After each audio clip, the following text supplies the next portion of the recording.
C2 Wrestling Podcast, CTD and Snowden. We're back.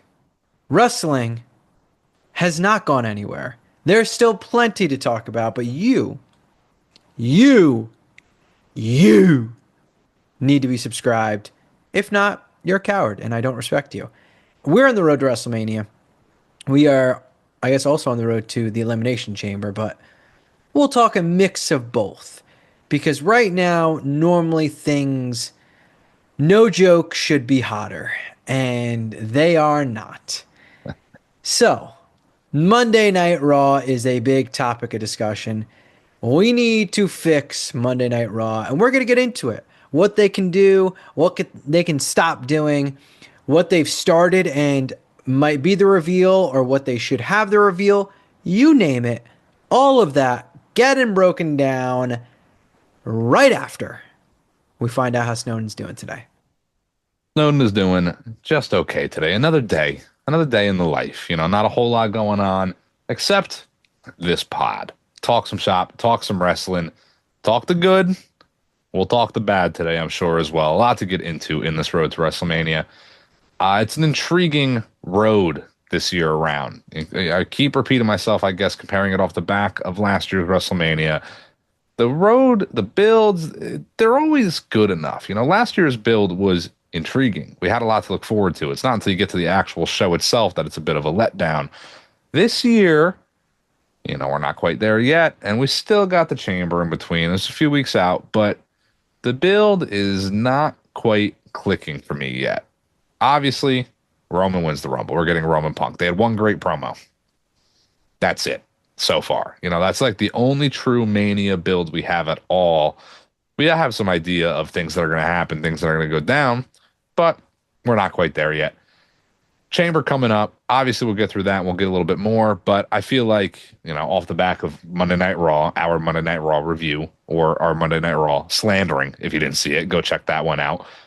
It just leaves you very puzzled at times of what's going to happen, what's going on, what's the direction for him, for her. And it's a bit disappointing. You hope for more. I'm hoping for more still. Just leaves me wondering, what are they going to do? Where is this build going for a lot of these people? Are they going to be able to capitalize on this? Running it back in Vegas. You cannot let me down back-to-back years in the same place. The closer we get, I'm not saying overall they're going to, but there's a lot of points in between where I feel like they might hear. Okay, Punk and Roman's pretty good, but I don't know about this right here. So it's an interesting time to be a WWE wrestling fan. I'm glad you mentioned the Punk build for Punk Roman because we were pretty critical of Roman winning the Rumble. We were cool with Roman versus Punk, but not super ecstatic that Roman won the Rumble. And I still think we're going to have some great promos. I still think we're going to have some great segments.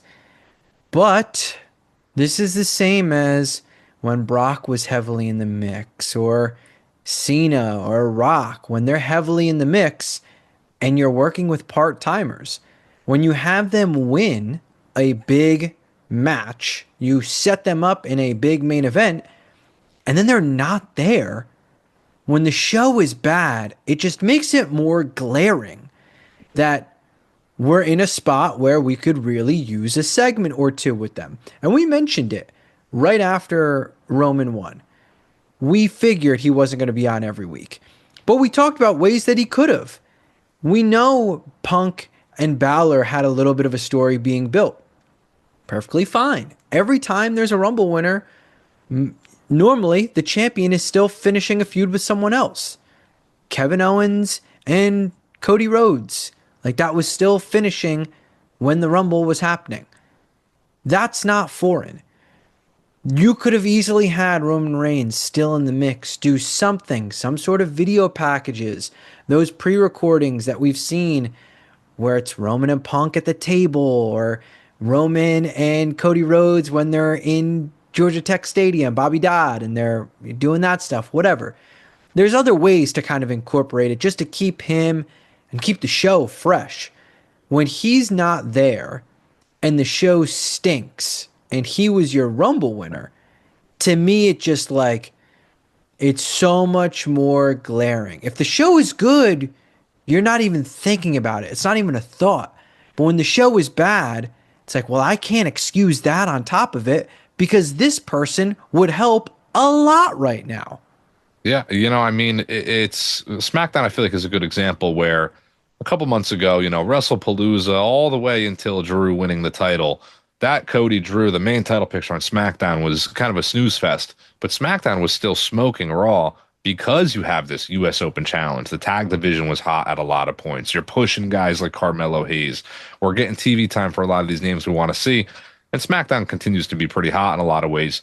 But now when you flip it back to Monday Night Raw and you do have CM Punk on TV every week, and that is obviously great. He has truly been, since he's come back to WWE, nothing but fantastic each week. Every match he's put on, every promo he's put out, he's great. He's on every week. He's feuding with a guy like Finn Balor. That is fun. It's a little bit different. It's a match I would like to see. It's a bit of a shame it takes place at the PLE, in which Balor's not winning because Punk's going into Mania champion. So it's just a holdover. But when that title picture isn't perfect right now, you go, okay, what else is going on Raw? The IC title. Dom got hurt, has only defended it a couple times, even outside of that. It's getting a bit old here now, maybe, where maybe we get some new competitors in. Let's get it defended at the very least. And they are defending it at the very least. It's no shame against, or no shade against, I should say, Penta. Love Penta. We're very, big fans, always have been, but it's repetitive again. Okay, well, what about the Raw Tag Division? Okay, the titles are just useless. They're hot for a week, and now they're accessories to the Usos. Like the SmackDown Women's Division, or maybe it's a little bit better, or the Raw, I should say. The Raw Women's Division is a little bit better than SmackDown's right now, but still, it's just not hitting really. Loss of talent here and there hurts every side of things, but there's not really much redeeming about Raw as a whole. Great talent through and through, but man, there's not. The thing on Raw right now that I think might be the most intriguing is the Grande versus Grande feud. That might be the only like full blown real story they have going on that is at least intriguing to me. Again, I like Punk versus Balor. It's going to be a fun match. I'm looking forward to it, but I'm more looking forward to what comes after with Balor than I am that actual feud or match right now because of the circumstance it's in. Raw just leaves me wanting more. Yeah, the Punk Balor feud, I'm almost looking through it. Like I'm Mm-hmm. looking past it. I like it. The match is going to be good. But like the El Grande story, I'm invested in the actual story and the payoff. Punk Balor, like we pretty much know the payoff. And sweet, great match. Punk's been a fighting champion, which has been some of the very few positives of Monday Night Raw. The Grande story, to me, it just feels so different to everything else that's been going on Monday Night Raw. Yes, it has its flaws and it has its holes in the storytelling that's like, that doesn't make any sense. That doesn't make any sense. But when something is interesting and something is good, you can look past those flaws and look past those holes in a story. When something is not good, that's when those things become more glaring. And right now, I'm enjoying the El Grande story, and I like the kind of holes that they have and how they're executing with them, that it has me more interested. While some other matches or stories have holes that to me just make things so much worse. Mention the Raw Tag Division. When the Usos won the Raw Tag titles, I remember being on here and saying, like, all right, like I like the Usos. At least they put the titles on some people that you know are going to be on TV and like they're going to be showcased.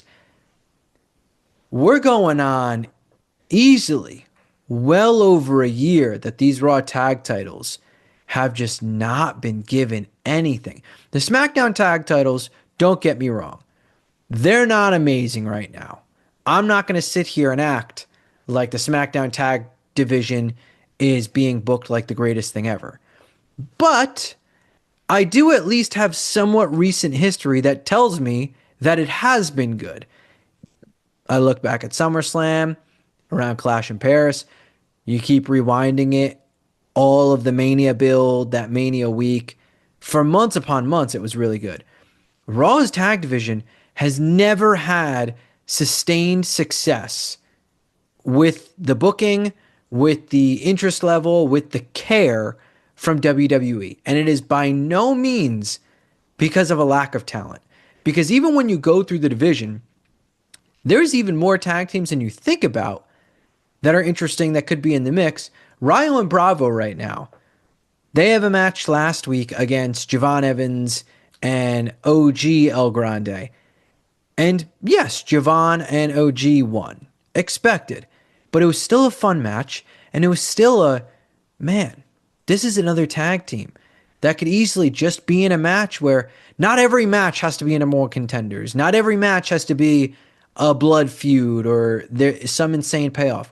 Sometimes you are just having matches to kind of work yourself through the rankings.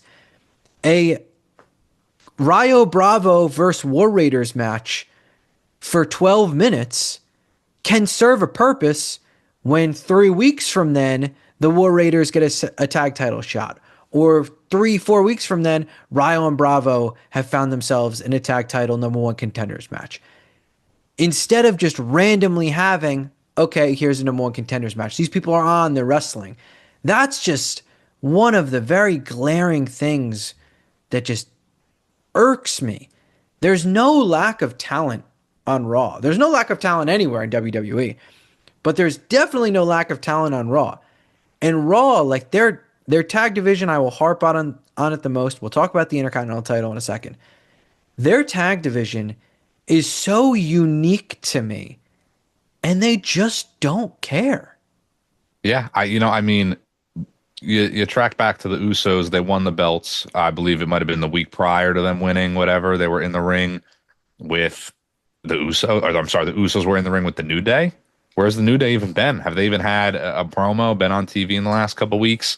War Raiders aren't really getting the time on Raw. They're a little involved in AAA right now, which I actually love. It's been cool to see them down there. They're a good team for that. But Ryo and Bravo could be involved in more. I get we're getting somewhere with the Grande story, and that's what is really my favorite thing on Raw right now. Where are the Creed Bros? Let's get there with the Creed Bros already. Get them involved. It doesn't have to be necessarily super surrounding the tag titles itself, just more so the division as a whole. You have the Vision, who is a faction. Tag team got to be in there somewhere, like at what point we're a year long into this Vision stable, at what point are they going to be going for more gold? They have only been going after the World Heavyweight Championship, and when it was in their faction, they just didn't care about anything else. It's just a little strange. Judgment Day, obviously not much of a tag team at the moment. They're kind of crumbling. They've been around for a minute. I don't really need another Finn and JD title run right now. So like, it's okay to keep them out of the mix. But again, it is a very unique tag division. You're calling up names from NXT. You got people moving from brand to brand. Like, you can always mix it up too. It's the brand split is non-existent. You can just fucking put the guns on Raw if you want the guns on Raw. Like, you can do a lot to spice up this tag division. And as you said, we'll touch a little bit on the IC title. The IC title division. A guy like Javon Evans is young. Don't get me wrong. It's great to see him showcased. I don't necessarily need him winning an IC title quite yet. You can give him a little bit of time to build up again. But Dom's had this belt since Mania, lost it for a short stint to Cena, which in hindsight, I was never a big fan of that happening to begin with. Didn't really serve much of a purpose. I guess in the time frame of that happening, we did get Dom defending the IC title. Without Cena, maybe he wouldn't have defended it. So who knows? But where are the Rusevs? Where are the other named mid-carders that, no offense, aren't Penta? Love Penta. Would love for him to win the IC title, but it's just a recycling of what we've done throughout the year with Dirty Dom. If Penta wins the IC title in this next matchup, I'm going to be going crazy. I love that. But again, like, there's just more names you could be using, getting involved. I don't quite know where they're going. It seems like there's a purpose in keeping the IC title on Dom. They could have stripped it. They didn't. So some story, some sort of payoff, I think, is coming, but it hasn't yet. So when the World Heavyweight title picture is fun, but it's not, exhilarating what's going to happen. Like you said, the World Heavyweight title picture's here, and I'm looking around it to see what's coming after. IC title picture, it's a little repetitive. Tag team division, non-existent. Women's booking, pretty bad, getting stale. Monday Night Raw as a whole, struggling. SmackDown, the flip side, World Heavyweight title or WWE Championship picture is hot right now. Now that we finally got the title on Drew and Fatu's involved, maybe a little bit of Orton, that's hot. A month and a half, 2 months ago, it was not. So, this is pretty quick off the back of that. U.S. title, hot. Carmelo Hayes, Ilya Dragunov, Sami Zayn, the Open Challenge. Ever since then, that might be the greatest thing going throughout both brands, has been just anything surrounding U.S. title. Tag division, as you said, maybe there's at least a little bit of recency to it for SmackDown. The first 6 months of this year, there was at least some focus there, a lot of teams involved. It's fallen off since. The tag titles are in a fine spot, though, on SmackDown. I guess they're on MFT. It's a fine team to hold them. They need challengers, though. Eventually, you got to end this Fraxium Gargano feud so Fraxium can be like the uber baby faces to beat MFT, you would hope. SmackDown Women's Division is worse than Raw. There's a lot of struggle buses right now going into the biggest PLE of the year. So you just hope they can recover in time. SmackDown feels like they're set up pretty well for Mania, and even the stuff that's struggling, you can see the path where Mania ends. And like, for instance, the SmackDown Tag Division, yes, it is not as hot as, the last few months or the first 6 months of 2025. Yeah. Pretty much till SummerSlam, I'd Yeah. say. Yeah. I mean, kind of till Paris. Like Yeah, I guess till they Paris. still, Yeah, because yeah. Yep. Andrade kind of fucked it all up. Exactly, yeah. And then Yeah. who'd they defend against in Paris? They defended. Profits? Yes. Yeah. Okay, yep. Yeah, they did that quick little profit Yep. story. The SmackDown Tag Division kind of feels at Mania, we're getting some sort of MFT Wyatt Six, whatever it is, whether it's solo Howdy one-on-one, whether it's 5-on-5, I don't know, but we're getting the payoff there. That feels like after Mania and we finally get past this story, they can really get moving on the tag team division again. Maybe this is just the optimist in me, but I would, assume a Street Profits come back after Mania, or I'm just Hank and Tank get called up, whatever. There's going to be Anybody. some sort Yeah. of change in there. The Machine Guns will be back in the mix a little bit more. Maybe at that point, Los Garzas are back. Apollo's back. Looks like him and Cardona Yeah, are getting exactly. along. So I can at least see, like, I have the hope that Mania, you've got this focused story.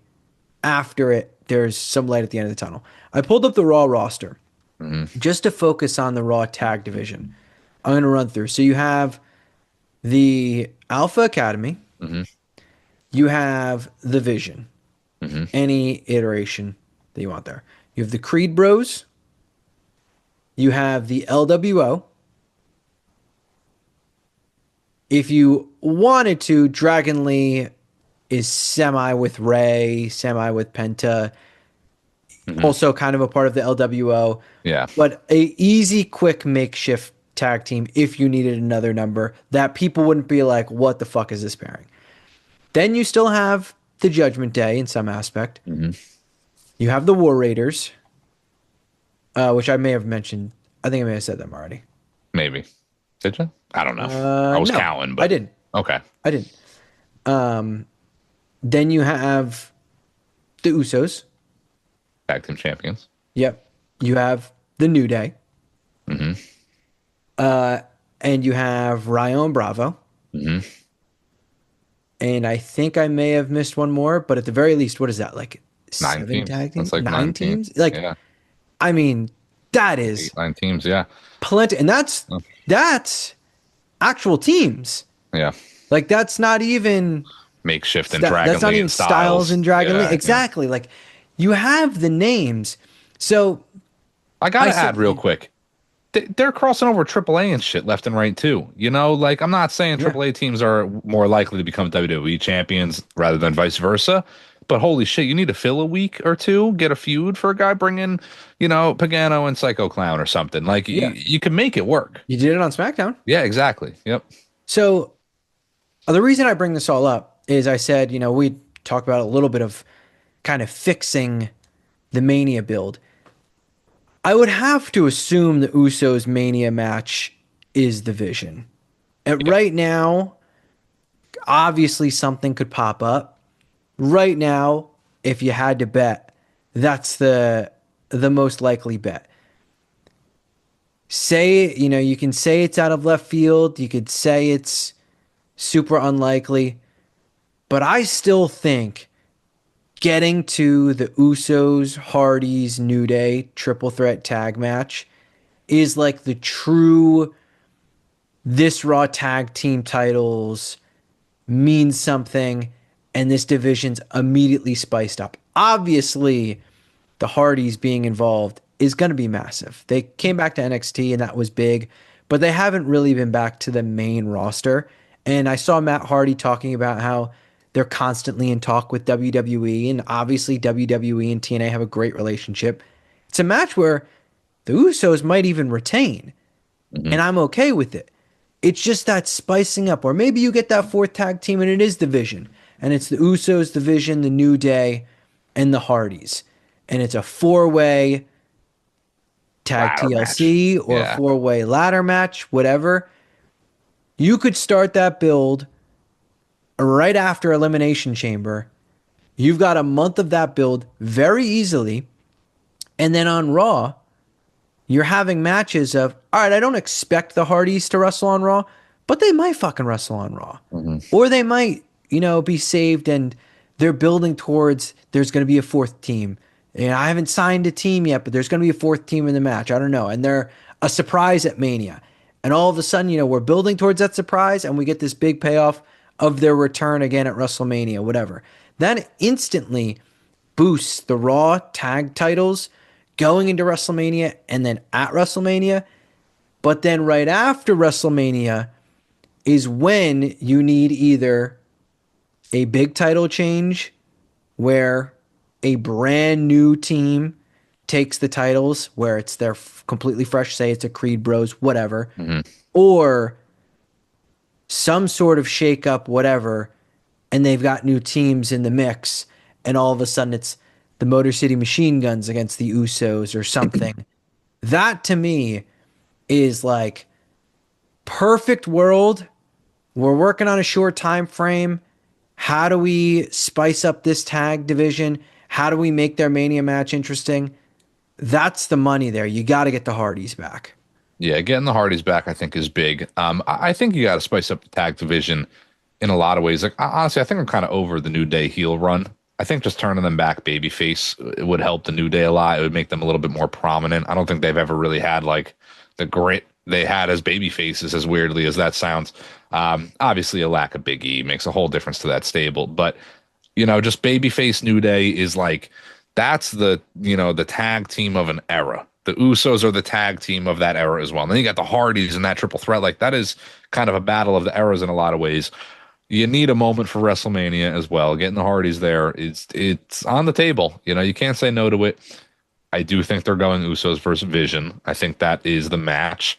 Maybe it's some triple threat fatal four way with the Vision involved. I wouldn't hate that at all. But the Vision I think need to come out of Mania champions. Like one way or another, the two of them in whatever capacity, you got to change it up here. I do think the Usos lose the titles at Mania to whoever they face. But the Usos retaining the titles at Mania just, what do you do next? Like then what? Again, you can spice up the divisions a little bit after that. But my God, man, like then we're just getting super repetitive, super boring at that point.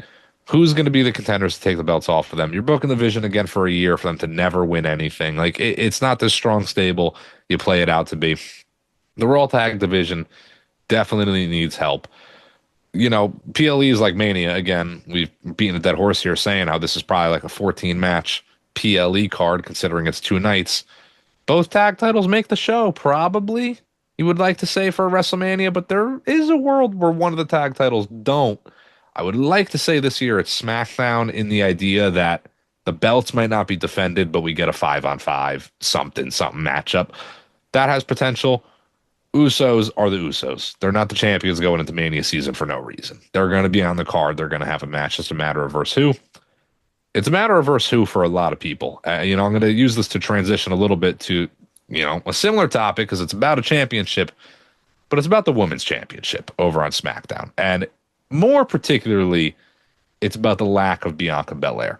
The lack of Bianca makes this women's women's WWE championship picture going into Mania the worst thing going into Mania. It's the thing I care the least about. It's no shade against Jade. I think Jade is fine.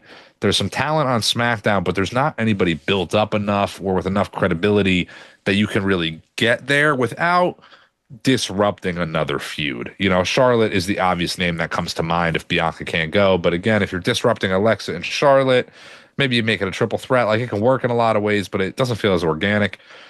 The lack of Bianca Belair hurts that picture a lot, where Raw has a lot of people. SmackDown does not right now in that women's division. They can make more tag teams. They're kind of struggling to get names to face Jade even throughout the weeks prior to WrestleMania. It was put out, apparently, supposedly, by Bianca herself that she got a finger surgery finally. I saw some people kind of doubting that as a possibility. We kind of briefly mentioned it before we hopped on this pod, and we're going to reiterate it here. It'd be the fucking work of a lifetime if Bianca is not hurt and she's somehow returning in whatever fashion. I don't know. There's no real like mechanism to get her to return in some crazy work of the century type way either. So it would make no sense. A surgery in February, WrestleMania is in April. Maybe it's a last minute, like, hey, it's an 8-week recovery. We're going to get you the surgery 6 weeks prior if X, X, and X doesn't work, and she can make it back in time. Or we don't see Bianca for another year. Like, who knows? You know, it's a lot of question marks around Bianca. It just hurts that SmackDown Women's division so much going into the biggest PLE of the year. The only way I think there's a chance Bianca shows up for WrestleMania, uh, if it's not at the Chamber, obviously, in some sort of surprise, would be if Raquel won the Chamber. If Raquel won the Chamber, my self-made odds of Bianca popping up skyrocket, because Raquel is then going to end up choosing the world title and they're going to end up making it a triple threat. Now, you and I would be on board for that. This is kind of a Luke Harper situation, WrestleMania 33. I don't think they're going to go that route. I think it's still just going to be straight up Liv versus Stephanie. The WWE Women's Championship is interesting in the fact that you assume the WWE Championship is going to be a triple threat match. It's not At guaranteed, least. but you assume it's going to be a triple threat match. My gut would say Cody's going to end up winning the Chamber and Fatu's still going to be in the mix and Fatu gets added to the match. Betting man, that's what my gut says. You're probably not going to do a triple threat for the WWE Women's Championship while you're doing a triple threat for the WWE Championship. Now, it doesn't always work like that, but that's kind of where my mind goes. I would think they want to keep things kind of different. This isn't universe mode where you do the same exact matches for the same exact things, but there's really no one-on-one match for Jade that makes sense and is big enough besides the Bianca match. I've seen some people say Jade Alexa or Jade Charlotte. Well, then you're leaving the other one off the card because they're not going to face anybody else, or they're going to get added to that match, which then becomes a triple threat match. You start going down the list. Jordan Grace, they just faced on SmackDown. Odds are that's not going to be the thing. Oh, well, then you add someone else to it. Well, then you're back to the triple threat. Tiffany Stratton. If they didn't already run this match a few times, that'd be a good option. Then some would say, well, no, do Jade, Tiffy, Jordan Grace. Congratulations. We're once again back to a triple threat. We are back to the same exact thing that the WWE Championship is having. So it's kind of lacking that big one person. And I get it. They're obviously in a worse spot because they don't have Bianca. They also don't have Naomi, who also was a big factor into all of this. But I am sure when they made that match in the summer for Jade to finally beat Tiffany Stratton, they didn't think Bianca would still be out by WrestleMania. Odds are they thought she'd be back by then. Time Machine, you probably have Jade take the title off of Tiffany the first try, and then they don't rematch. Jade faces someone in more of a filler at SummerSlam, gets all the way here, then all of a sudden the Jade Tiffy rematch isn't anywhere near as bad because they would have only faced once, and this would still feel like a big matchup and it could be a WrestleMania match. Options are thin, especially if the WWE Championship is a triple threat. I really don't love the idea of doing the same exact thing that the WWE Championship is doing. So you're going to end up with a match that I think is kind of lackluster, most likely. Yeah, I agree. I mean, again, beating the dead horse, that thing is more than 6 feet under at this point. I've been pretty on the idea that where they lack a lot in this women's division right now is that a lot of these main eventers are tied up in tag teams. Once in a blue moon, you have John Cena and Batista win the tag titles. I get it. You do things like that. It organically can work. Hell, once in a blue moon, let alone a like one-time tag team win, you get a rated RKO and Edge and Orton, and it's a legitimate tag team of like main event guys that can go, and it makes sense. The women's division has enough people that you can organically make tag teams with not the main card women anymore. It makes sense for Rhea and Io. Like that tag team, I don't hate it. I get it. That is kind of like the Batista and Cena, the rated RKO. I don't hate them being a tag team for a little period of time. Bailey is maybe a level above Lyra. Lyra's obviously great. She's still getting there though. But still, Bailey's tied up. Rhea's tied up. Io's tied up. Asuka's tied up too, if you want to look at it that way. Nia Jax, is tied up in a way. Like even like that might not be the person to win the title, but she's at least a competitor, a formidable competitor to get you somewhere. She could have been the holdover for Jade at SummerSlam to clear up Tiffany for the Mania match. Imagine Bailey was free right now. That'd be the answer. You'd be like, oh, Bailey versus Jade. Even though on paper that's maybe like an odd pairing in a way, but like they could get there. It's just all tied up in the tag titles right now. It seems like there's almost more focus on that than the WWE Championship, which is just odd. I'm sure they're one of our few peeps that watch this. Shout out NRU, shout out Toph, shout out Landon, you name it. I'm sure one of them had this typed up.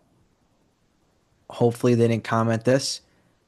Another big change to all of this is the Chelsea Green injury as well. Mm-hmm. Because that very well could have been a strong singles person to slot in once Bianca isn't good to go. Okay, let's then do the Chelsea match. We've already teased it, whatever. Now you take her out. That's another person that's in a tag team, but is much more of a singles person than an actual tag team. It's more so she's the faction leader. She's got a lackey more than it's a tag team. I'm glad you mentioned Nia because Nia is another name that like you could easily have as filler for someone, but she would fit so much better with when she had Candice. And going back to that pairing, to then have Lash be free on her own because she already is showing up as this strong singles person and they're putting her in these spots. She's crushing it at the Rumble, you name it. I don't want her tied up in the tag team division. She's a strong enough singles person that she could win the US title tomorrow. And there you go. That's another strong singles person in the singles division. And Nia still is in a tag team where if her and Candice won the titles, again, I don't even know if they were champions at some point, but if they won the titles, no one's going to be like, oh, that's crazy. They won the titles. It's still a formidable tag team that has history and probably makes more sense than the Nia Lash pairing. I think Nia and Lash got to be split, and you could do it amicably. Amicably. They don't need to be in a feud. They don't need to have some bad blood breakup or whatever. Hell, they could kind of still be somewhat together when Lash beats Julia for the US title, whatever. That's just another strong name while you have these top names tied up in tag teams. would make perfect sense to be on their own.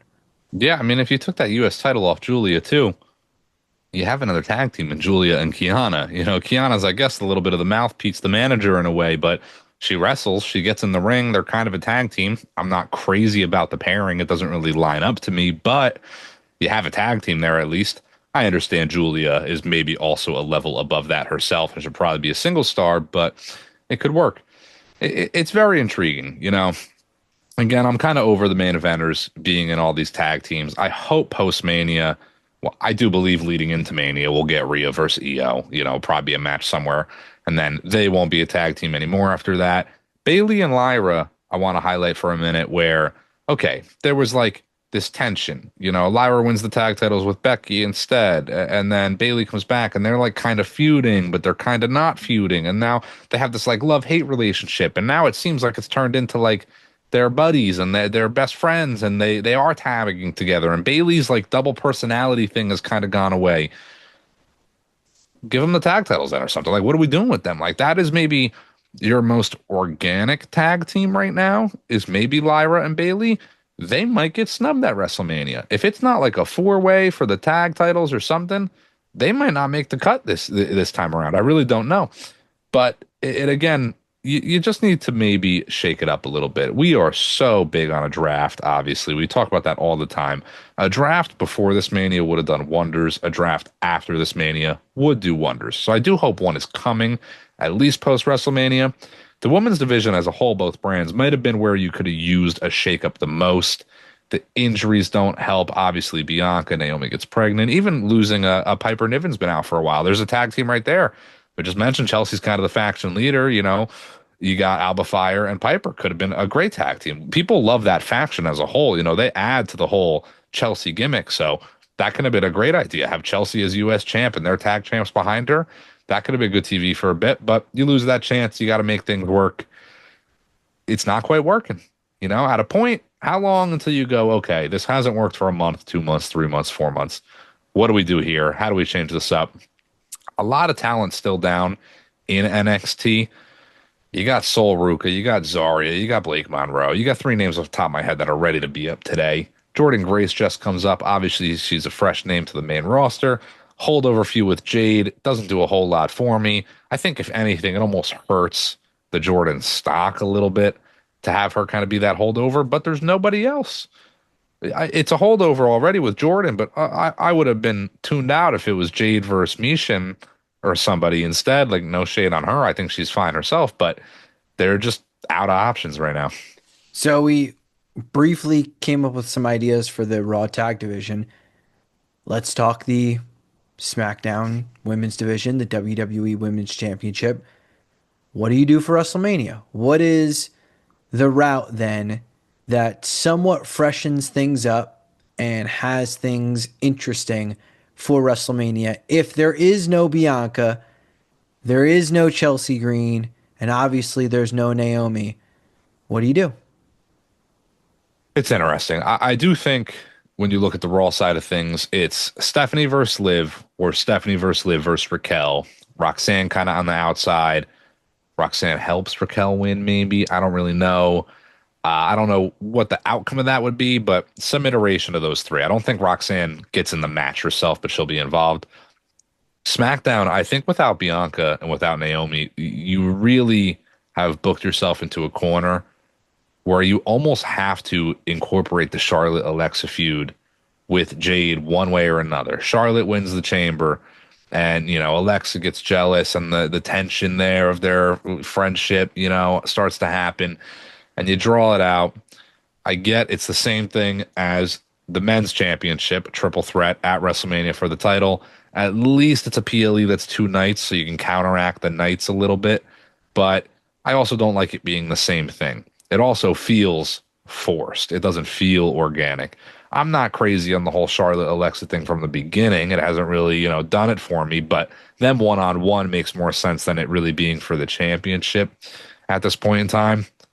If not that for Jade, I don't see how else you freshen it up. And honestly, that's not even like fresh to me. Maybe that hasn't happened yet, but that's not like that's a great replacement idea. I love that, you know. Braun Breaker goes out, you got Bronson Reed right there. Like that makes a lot of sense. Charlotte and Alexa filling in like that Bianca spot, like doesn't make as much sense to me, but you make it work, I guess. Yeah, it probably is like the route that you go.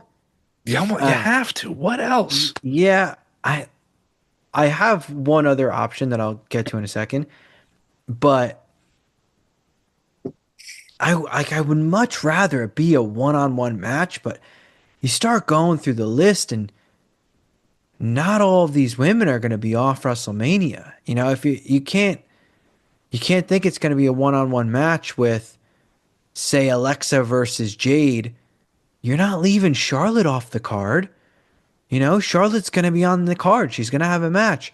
She might have a title match. If she's in the title match, say she wins the chamber, you're not leaving Alexa off the chamber or off Mania. Alexa's pretty hot right now. The crowd is pretty invested in her. She's got this story with Charlotte. Odds are she's going to have a match. Tiffy is pretty relevant. I guess like you could WrestleMania 33 style have it be a multi-woman match. The only thing that I could think of that I guess I would call freshening up, but more so would be, we thought they were zigging and they zagged, would be if Raquel did win the chamber and did challenge Jade Mhm. and Liv took on Stephanie. And you have a situation where one of the two wins the championship and the other one loses. And hell, maybe the turn happens that night. Night one, Raquel loses, and night two, Liv wins, and Raquel turns on her right after. Whatever. Yeah. Or the jealousy factor. Maybe they both end up champion, and Raquel and Roxanne is the jealous one, or whatever. That's the only other way that I could see. Oh, we kind of thought they were going one direction, and they went a completely different direction, and still got to this end goal of Liv and Raquel splitting, and maybe it's the build for SummerSlam, and SummerSlam is where it all ends.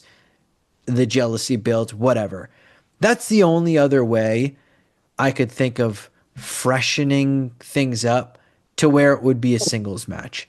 Every other singles match is kind of hard to believe or hard to get people invested in. Yeah, it is. Again, I mean, any iteration of the Jade Mania match, unless Bianca comes back, at this point really is the thing I least care about going into Mania. That would be the best twist to get Raquel to go towards that title and use it to kind of propel the Liv Raquel feud in the long run. That would be the best option, I'd say, but I don't know if they're going to go that bold. It almost seems too bold for them to attempt that. Such a great idea on paper. They might pitch it in their creative room. They're going to go a simpler route. In uplifting like the Charlotte Alexa feud and involving Jade, again, you look at 14 matches probably for this card. We can, probably book out 9 to 10 of the likely ones. And then when you get to those last four or so, okay, you probably come up with like six, but one or two of them got to get cut.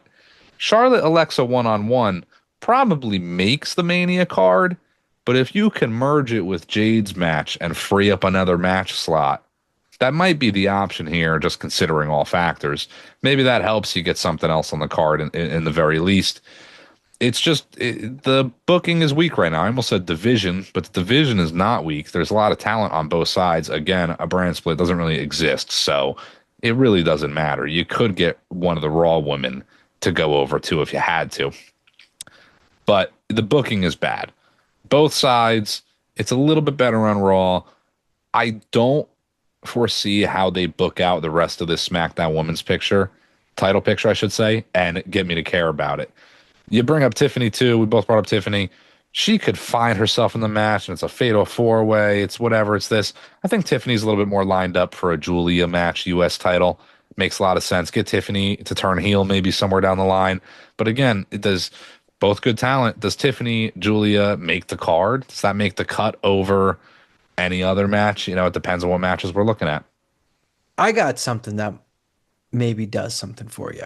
Okay. This is, again, something out of left field, but they kind of need to go to left field. They need Mhm. to They need to freshen things up. What if we got this for the WWE Women's Championship? What if Io Sky won the Chamber and is challenging Jade at WrestleMania? And she's still the tag team champion with Rhea Ripley. And they still have to defend the tag team titles. And night one is Io versus Jade. And Io loses, but they go through hell against each other. And then we get to night two, and they're defending in that four-way women's tag title match, or they're defending against a Lash and Nia, or the Bellas and Charlotte and Alexa, whatever. And they drop the titles. Io goes 0 for 2. And that starts the build for the rivalry between Rhea and Io because shit, I know I was in the chamber match too. And, I understand that you got the title match, but you went a little too hard in that title match. You put a little too much. You tried too many risks. You put your body in harm's way, and you came into the tag title match well under 100%, and now we've got 0 titles. What if that was the route for kind of changing it up a little bit? One of them has to turn on the other. I mean, I guess you could essentially do the same exact thing with Charlotte and Alexa or some other Bailey and Lyra, but they would have to win the tag titles first. What does that do for you? Where I have a flaw in that is I want the double match, like the match, you have a match night one and night two, Seth Rollins style, like I want that to be the rarest of occurrences, to be honest. I don't think the feud is good enough or could be good enough come WrestleMania to permit them doing that again.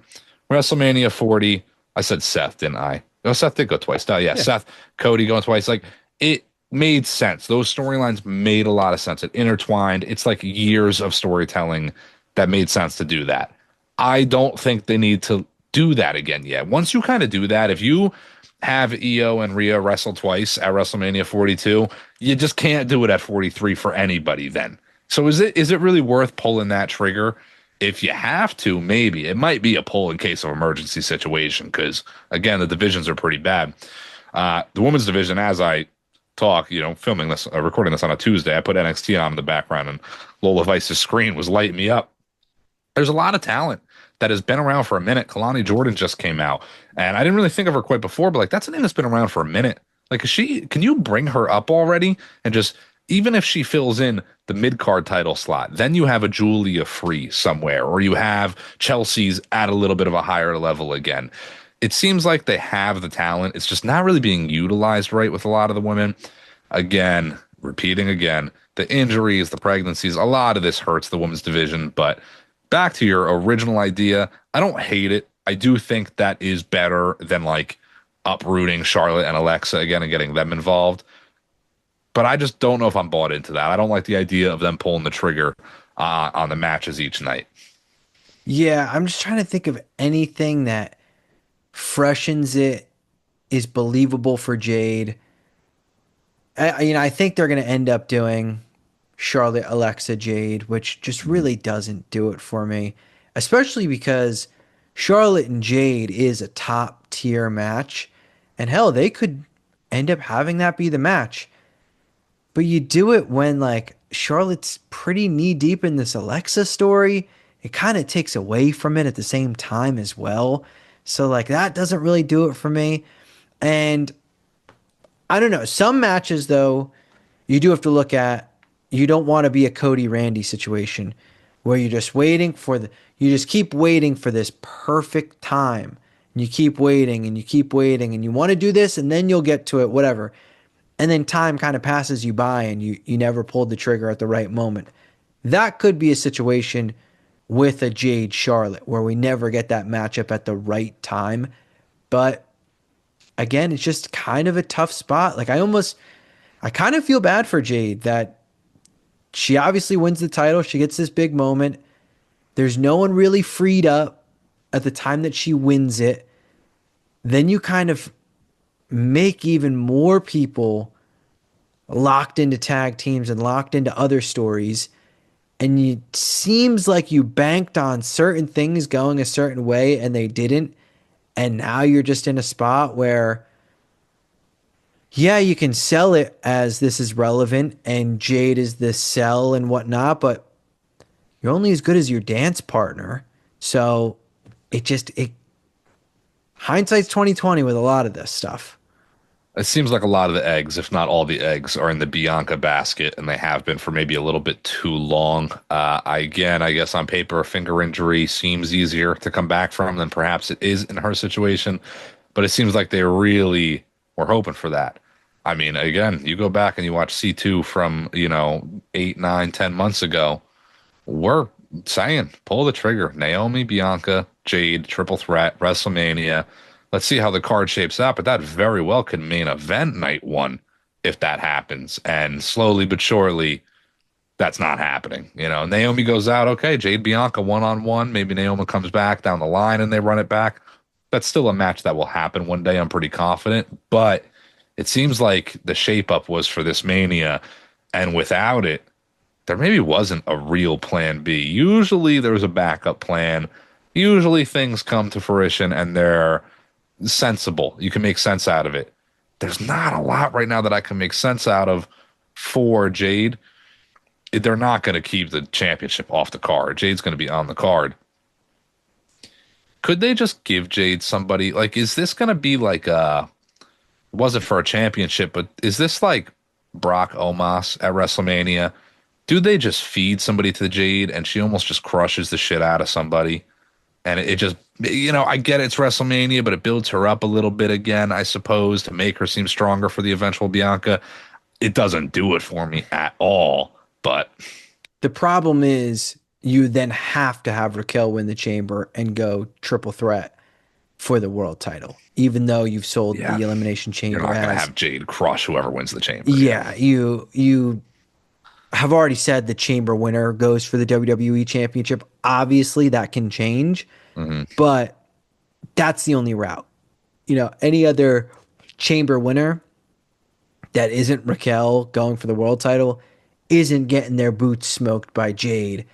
It's not going to be just kind of a feeding. So again, it's another corner you're booked into. There is one more name that I want to discuss when it comes to WrestleMania because it is, I guess it technically becomes two or three names, but one more so is kind of the nucleus because he's been in the mix with a lot and some changes outside of him probably impact his potential matchup. LA Knight is going to be on WrestleMania. And the rumored match right now seems to be LA Knight versus Brock Lesnar, which is a no bueno to me. Because to me, it's Brock Omos, it's Brock Dean Ambrose. It's just get Brock another win, sell it as LA Knight gets a big match, but in reality, we all know this ain't anything. And on top of it, not to be that guy, I don't want LA Knight beating Brock. I know some people would want that, but that being the payoff for Cena dropping, getting his ass kicked by Brock again, doesn't really do it for me. But if it's not Brock Lesnar, and you assume Bronson Reed is going to take on Seth Rollins, who probably is the masked man, Braun Breaker's injured. Who does he face? Really, like who even makes sense in that short a time frame? That's a relevant match for a pretty solid name in LA Knight. It's tough, man. I guess when you start to look at the baby faces and the heels, that's how you start to think about it. LA Knight versus Jay, even though they've had some, disconnections in the past, doesn't make a lot of sense. Forget the tag titles. It's just too big of a baby face versus too big of a baby face. So you start to think about the heels. Man, is there a fucking world where in like 4 or 5 weeks they somehow squeeze LA into the IC title picture? Sure. Does that work for me? I don't think it's the worst answer, actually, but then I feel like you're losing any pull you had with like a Balor and a JD. You put the title on LA, cool. He gets a little bit of a rub. Here's a thank you to LA for all the shit he's put up with, the moments he hasn't gotten. I guess it's not big enough for me though, even still. LA versus Brock on paper, yeah, I guess that is like a big match for LA.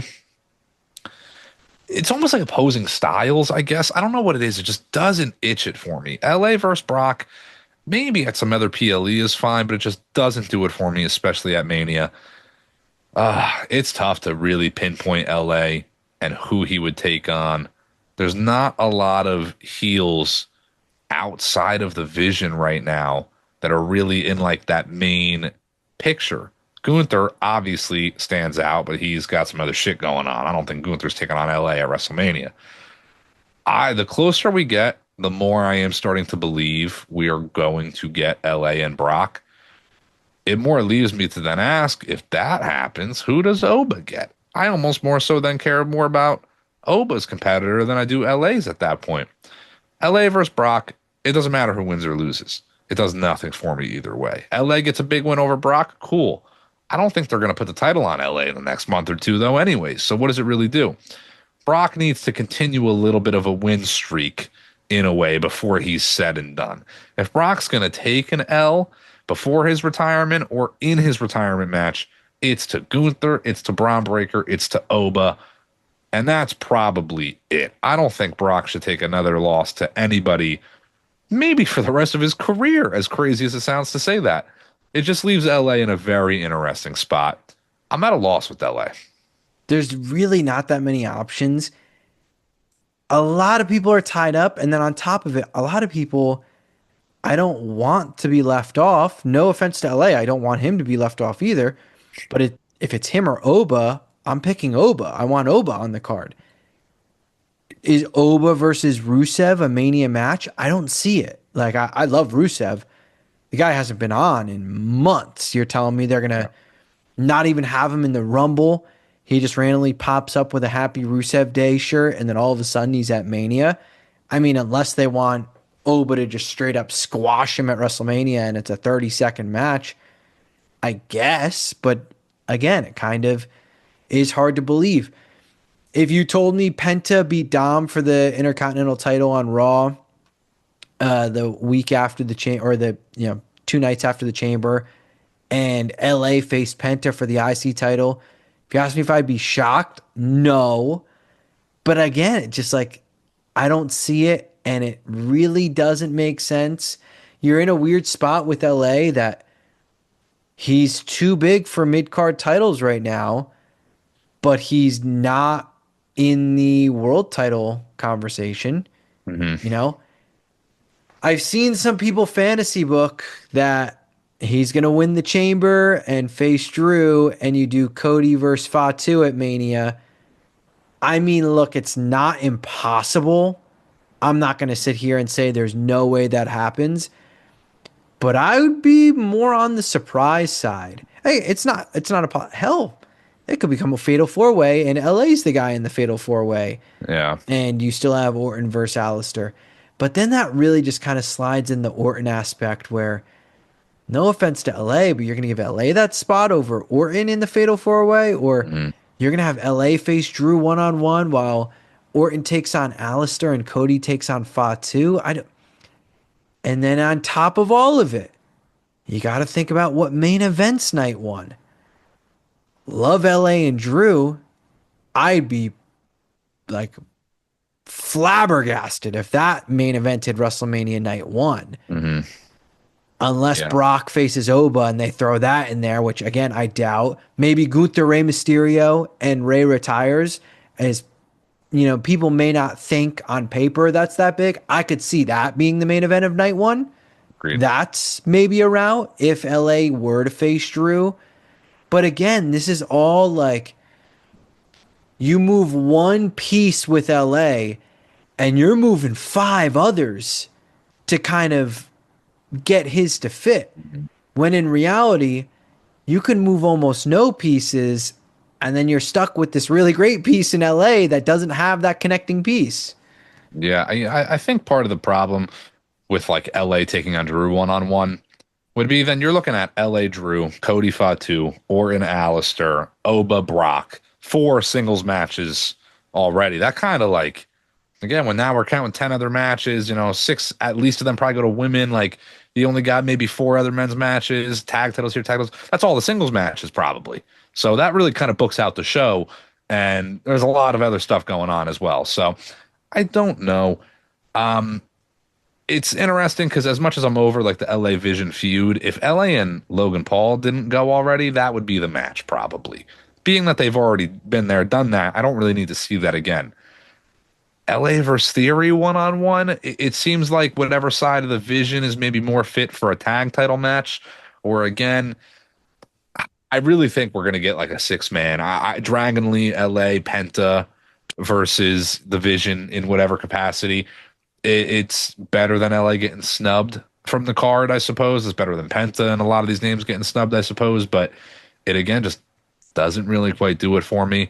LA is the guy right now that is really in like the weirdest spot out of the entire roster. It was Drew for a while. It's kind of both of them for a bit, but the whole roster's here, and I feel like LA is kind of like floating in the Netherlands a little bit. Hard to place him, hard to pick what you do with him. Guy is still over the moon. If he did face Drew and win the fucking title, the place would erupt, I'm sure. That's a very surprising moment, but it's not going to main event the show. It's not going to main event night one, night two. I don't predict that happening. I do think in whatever capacity, it's just going to be LA or LA and Co. versus the Vision.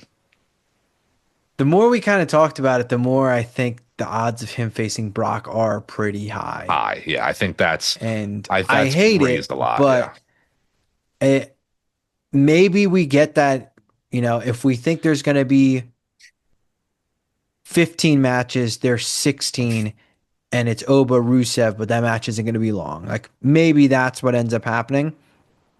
We'll know more obviously on Monday with Brock coming back. We'll see what the promo is, or if he has that.